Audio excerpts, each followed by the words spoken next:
Hi everyone, thanks for checking out another Eagle Eye video. Today we're going to show you how to reset the maintenance message on the Volvo S40, and this will also work for the V50 and the C30.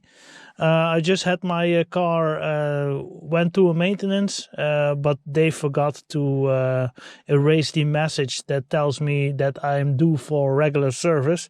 So I want to be able to reset it myself without going to the garage. And in this video, I'll explain you how to do that.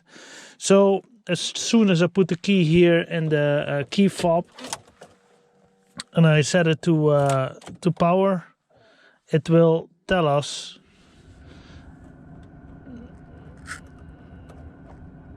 is that true? That it's time for service.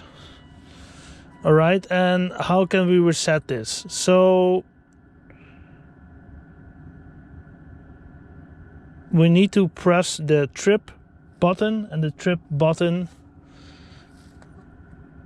is here.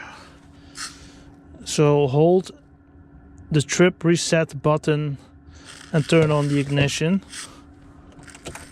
So we go back, so we do this and then we turn on the ignition. Need to hold it,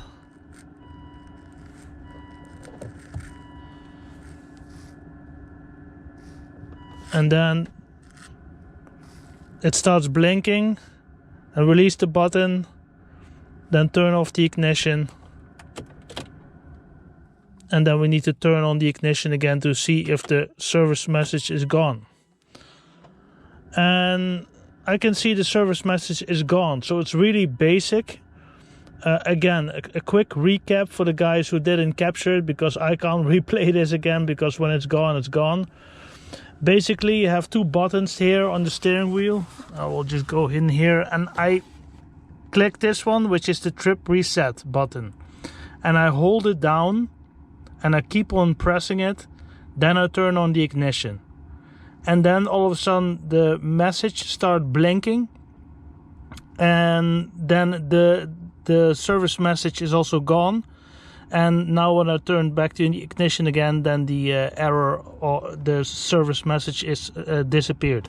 So you need to hold down the trip button here, just press it in, turn on the ignition, and just keep on pressing it until the indicator, the yellow indicator starts blinking, and then after that it disappeared. So that way you erase this message.